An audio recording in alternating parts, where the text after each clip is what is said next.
सुप्रभात। मैं जगेंद्र राणा एक आध्यात्मिक विषय पर चर्चा करेंगे आपसे। विषय है तवज्जो लेना।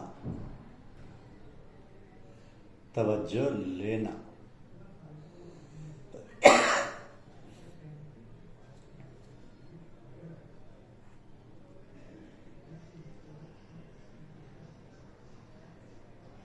देखिए, कहा गया है कि गुरु हैं बड़े गोविंद से, मन में देख विचार, हर सिर जेते बार हैं, गुरु सिर जेते पार। गुरु गोविंद दो एक हैं, दूजा सब आकार। आपा मेटे हरि भजे, तब पावे करतार। जीवन जब तक वैसा नहीं बन जाएगा जैसा गुरुदेव चाहते हैं, तब तक प्रभु के दरबार में पहुंच होनी असंभव है। कहा गया है कि तुम ते अधिक गुरही जिये जानी, सकल भाव से वही सन्मानी। मेरे मन कछु अस विश्वासा, राम ते अधिक राम को दासा। परम गुरु भक्ता संत सहजोबाई ने भी कहा है कि राम तजू पर गुरु न विसारू, गुरु के सम हरि को न निहार। इसी प्रकार अन्य संत नानक साहब, दादू साहब इत्यादि की भी वाणियां हैं जो गुरु को सर्वोपरि रखती है। सूफियों में भी पीर का दर्जा सबसे ऊंचा माना जाता है और मुरीद के लिए उसका वो रहना, उसके हुक्म में चलना और हर वक्त हाजिर व गैब उसकी याद एक लम्हे के लिए भी दिल से न जाने देना सबसे ऊंचा और मुख्य साधन माना जाता है। इसी याद रखने को, इसी ख्याल से अपने को डुबोए रखने को ही गुरु संग व सत्संग कहते हैं।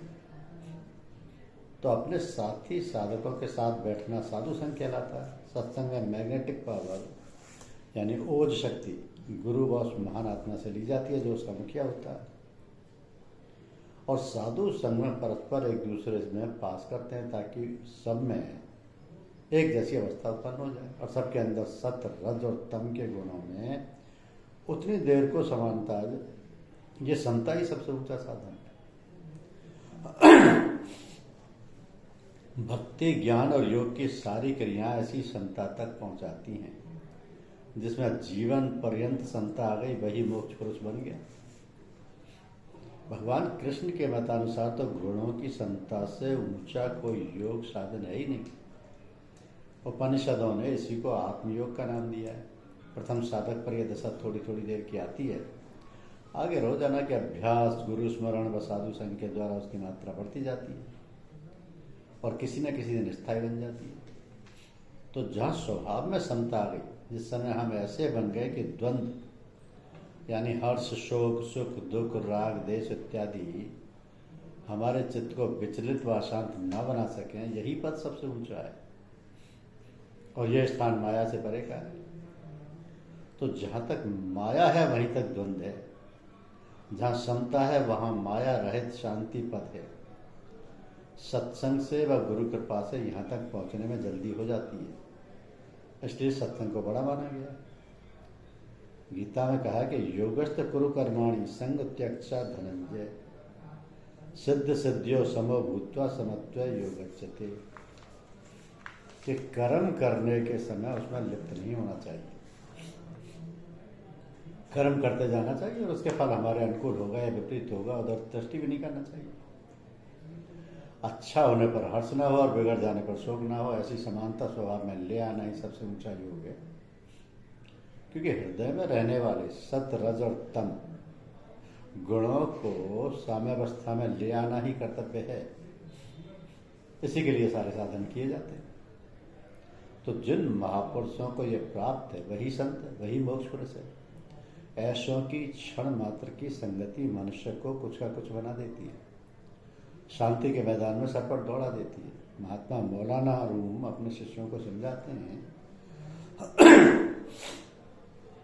कि मर्द हब्जी हम रहे हाजी तरफ, ख्वाज हिंदू ख्वाब तुर्को यार, मस्जिद हस्त अंदरूने औलिया, सिजदा गाहे जुमला आस्तान जा खुदा, दर मिले मोमिन व गंजम ही अजब, गरमरा ख्वाई अजा दिल ही तलब, हम नशीनी सात तेबा औलिया, बेहतर सद साला तात बेरिया, औलिया साले हक अंदे पिसर, हाजरियो गाए भी अंदर नजर, हेच ना कुसद नफसरा जुल्ले लिल्ले पीर, दामना नफ्स कसरा सख्त गिर, ए बसा दो तुर्क चू बेगानिया, ए बसा हिंदू व तुर्के हम जबा, कि हेच ना कुसद नफसरा जुल्ले पीर, दामन आ नफ्स कसरा सख्त गिर, ए बसा दो तुर्क चू बेगानिया, ए बसा हिंदू व तुर्के हम जबा। यदि तुम्हें प्रभु से प्यार है, तुम्हारे दिल में उसके मिलने की जिज्ञासा है, तो किसी प्रेमी की तलाश करो और उसके संग हो लो, चाहे वो हिंदू हो, मुसलमान हो, यहूदी हो। महापुरुषों का हृदय ही भगवान के रहने का घर है, उसी में उसे ढूंढ और उसी को नमस्कार कर। भक्त का हृदय भगवान का ही हृदय होता है, उसी में उसका निवास रहता है।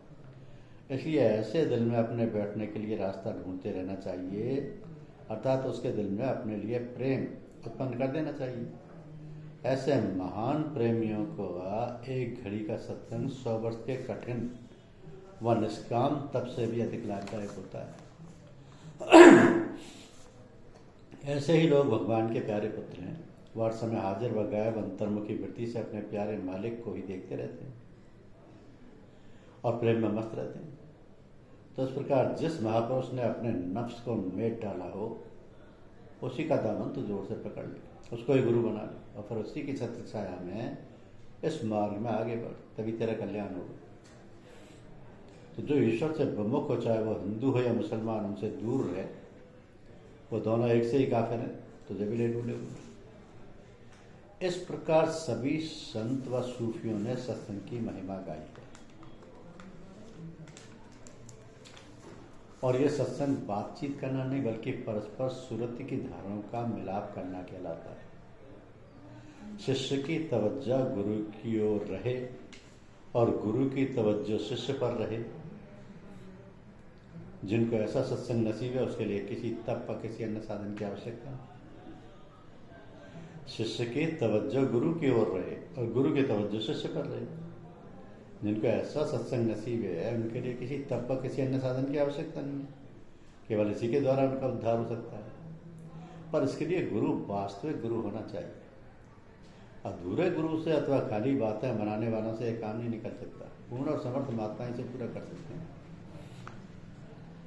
कबीर साहब लिखते हैं कि पूरा सतगुरु ना मिला लई अधूरी सीख, निकसा था हरि मिलन को बीच ही वाया खाया भीख, जाग उड़ते भ्रम ना मिटे भ्रांति चित्त न जाए, सो गुरु झूठा जानिए त्यागत देर न लाए, कन फूंक का गुरु हद का बेहद का गुरु और बेहद का गुरु जब मिले तो लागे ठिकाना ठौर, सतगुरु मारा बान भर निरख निरख निज ठौर, नाम अकेला रह गया चित न आवे और, वस्तु कहीं ढूंढे कहीं कहीं विधि आवे हाथ, कहें कबीर तब पाइया जब भेदी लीना साथ। अरे भेदी लीना साथ कर दीनी वस्तु लखाए, कोटि जन्म का पंथ था पर न पहुंचा जाए, करोड़ों जन्मों में तय होने वाले दुस्तर मार्ग को सेकंडों में तय करा देना ही तवज्जो है।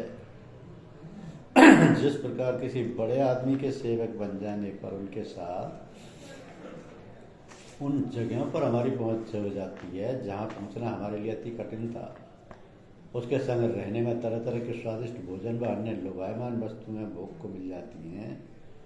इसी तरह जब शिष्य गुरु की सूरत की धार से अपनी सूरत की डोर बांध देता है, तो उसमें एकदम आकर्षण उत्पन्न हो जाता है और वो उसी सहारे से खिंचता हुआ ऊंची आत्मिक स्थानों में एकदम जा पहुंचता है कि जहाँ गुरु का निवास है अथवा जहाँ गुरु अपने को ले जाना चाहता है।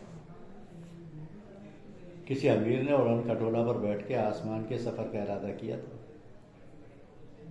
जब वो चलने लगा उसके कई संगियों व सेवकों ने दौड़ के खटोले के पांव पकड़ लिया और लटक गए। रास्ते में कई झटके भी लगे, खटोला डामाडोल होते हुए भी जान पड़ा, पर उन बुद्धिमानों ने इसकी परवाह नहीं की और भी हाथों को मजबूती से जकड़ा दिया।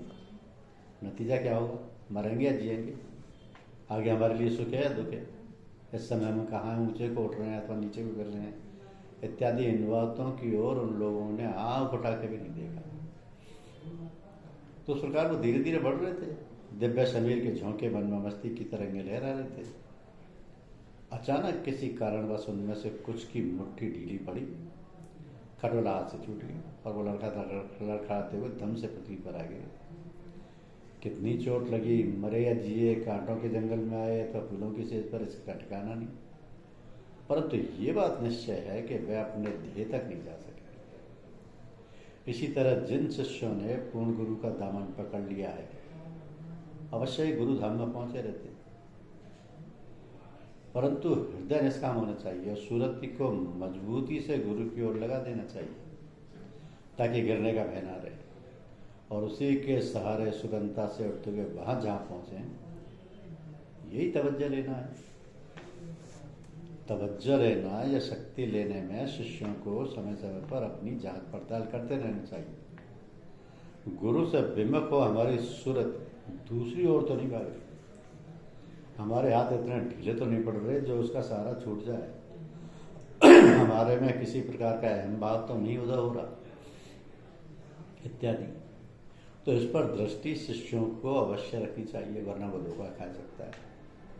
अब आसुरी शक्तियां उसे नीचे ढकेल सकती हैं, वो पतित हो सकता है। शैतानी ताकतों से बचते रहना और बराबर आगे को बढ़ते जाना चाहिए। सूफियों में नजर वर कदम का साधन कहलाता है। जिसने पांव पर निगाह नहीं रखी वो किसी न किसी दिन अवश्य गिर जाता है। इसलिए मुमुक्ष को इस मार्ग में होशियार रहने की अंत तक आवश्यकता रहती है। भगवान राम पंचवटी में विराज रहे हैं। समय अनुकूल देख श्री लक्ष्मण जी उनसे पूछते हैं, प्रभु वो कौन उपाय है जिसके द्वारा आप जल्दी द्रवित हो जाते हैं? ऐसा कल्याणकारी शुभ प्रश्न सुन भगवान प्रसन्न हो कहने लगे कि जात बेग द्रवौ में भाई, सोमम भगत भगत सुखदाई, सो स्वतंत्र अवलंबना आना, तहि अधीन ज्ञान विज्ञाना, भगत तात अनुपम सुख मूला, मिले जो संत होई अनुकूला। ये भाई जिसके द्वारा मुझे जल्दी प्राप्त किया जा सकता है वो भक्ति का साधन है। भक्ति का साधन स्वतंत्र है, उसके लिए किसी और सहारे की जरूरत नहीं। पढ़ा लिखा ज्ञानी हो भक्ति कर सकता है, ऐसा नहीं है चाहे वो मूड गवारी क्यों ना हो वो भी मेरा भक्त बन सकता है और मुझको प्राप्त कर सकता है। भक्ति हृदय का साधन है, मस्तिष्क से इसका कोई संबंध नहीं। मस्तिष्क वाले तर्क वितर्क और शब्दों में अटके रहते हैं, हृदय वाला इनसे कोई सरोकार नहीं रखता। वो तो अपने प्यारे के लिए कलेजा निकाल के रखता है, उसके प्रेम में दीवाना बन जाता है, उसके लिए रोता भी रखता है, दिन रात तड़पता है। ऐसा ही के लिए मैं सुगम ज्ञान विज्ञान तो भक्ति के अधीन है। जो मुझ तक पहुंच गया उसे तो संपूर्ण ज्ञान हो जाता है। माया का दुस्तर जाल समझना अत्यंत कठिन है। उसका उपाय यही है कि प्रथम तक मुझे पहुंचने की कोशिश करे, प्रथम मुझ तक पहुंचने की कोशिश करे। जो मुझको जान गया वो सारे संसार को जान गया, और जो पुस्तकों में शब्दों में पढ़ा रहा वो अपने कल्याण नहीं कर सके। हाँ, ज्ञान के साथ अगर भक्ति हो तो सोने में सुहागे का काम कर देती है। उससे शीघ्र ही रितंबरा बुद्धि प्राप्त हो निर्मल ज्ञान का प्रकाश उदय हो जाता है और ऐसा ज्ञान आवागमन का बंधन काट मुक्त कर देता है। इसलिए हे प्यारे, भक्ति अनुपम सुखों की मूल मानी गई है। परंतु ऐसी भक्ति संतों की दया से मिलती है। जिसने किसी संत के चरण पकड़ लिए, उसके हाथ में अपना हाथ दे तन मन समर्पण कर दिया, उसी का हो रहा उसी ही सिद्धि पर चढ़ने का सौभाग्य प्राप्त हो जाता है।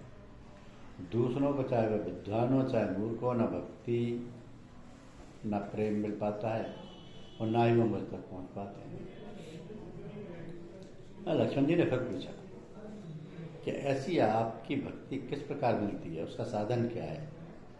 तो उसके उत्तर में प्रभु बोले कि संत चरण पंकज अति प्रेमा, मनग्रम वचन भजन दृढ़ नेमा, गुरु पितु मात बंधु पति देवा, सब मोह कह जानई दृढ़ सेवा। मम गुण गावत पलक शरीरा, गदगद गिरा नैन वै नीरा। काम आदि मद दम्ब न जाके, तात निरंतर बस में ताके।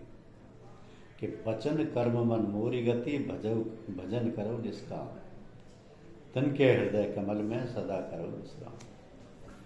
कि हे तात, जो संतों के चरणों में अत्यंत प्रेम रखने वाले हों और जिनका भजन करने का दृढ़ नियम हो, लापरवाही से ना करें, जो अपने से बड़े हों, जैसे गुरु, माता पिता, बड़े भाई और पति, और देवों में मेरा ही प्रकाश देखते हो, उनकी सेवा में तत्पर रहें।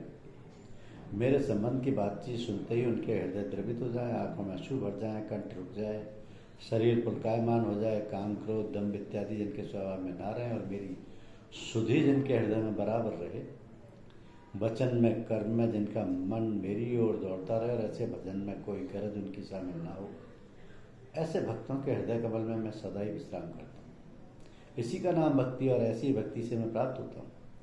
जब तक जिज्ञासु में इतने गुण नहीं आते, वह दर्शन नहीं पा सकता। ऐसा अपने को बनाने के लिए, विषय वासना, मिथ्या पद और मोह के फंदे से अपने को छुड़ाने के लिए ही गुरु की शरण लेनी पड़ती है। उसी को कृपा की आवश्यकता पड़ती है। उससे प्रेम का रिश्ता मजबूत करना होता है, ताकि वह दया करके अपने जैसा हमको भी बना ले। प्रेम के रंग की कुछ बूंद हमारे ऊपर भी टपका दे, अपने सूरत के संग हमारी सूरत को भी बांध ले, कि जिसको द्वारा इस मायावी दलदल से उठ के हम आनंद धाम में जा पहुंचे। यही तवज्जो कहलाती है। तो जे गुरु चरण रेन सिर धरही, ते जन सकल विभव बस करही। मोई सम ये अनुभवो न दूजे, सब पायो रज पावन पूजे। महाराज दशरथ जी कह रहे हैं कि मेरा अनुभव तो ऐसा है कि जो भक्त गुरु की चरण रज को सिर पर धारण करते हैं, गुरु की पार लगाने वाली चरण रज को हृदय मस्तिष्क और शरीर में लपेटे रहते हैं, सारी विभूतियां मस्तक नवाए उनके सम्मुख आज्ञा पालन के लिए तैयार खड़ी रहती हैं।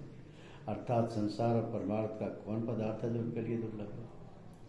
तो यहाँ पर चरण रज से तात्पर्य उस मिट्टी से नहीं, जो गुरु के पार्थिव शरीरों के पांवों तले, उसका भी हमारे लिए महत्व है। बल्कि चरण रज उस दिव्य प्रकाश को कहते हैं जो गुरु की चैतन्य शांतिमय आत्मा से हर समय फूटता रहता है और उनके दिव्य शरीर के चारों ओर बिखरा रहता है। गुरु चरण रेणु व दिव्य प्रकाश में धार है कि जिसको सिर पर धारण करने से सारी रिद्धियां और सिद्धियां वशीभूत हो जाती हैं।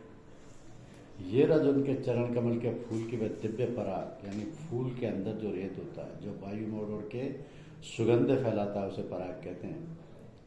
उस पराग के जो इसे अपने हृदय मस्तिष्क व शरीर में मल लेता है, उसके सारे दोष मिट जाते हैं। मन, आत्मा व शरीर पवित्र हो जाते हैं, वह नूरानी तेजों में बन जाते हैं, संपूर्ण पाप धुल जाते हैं।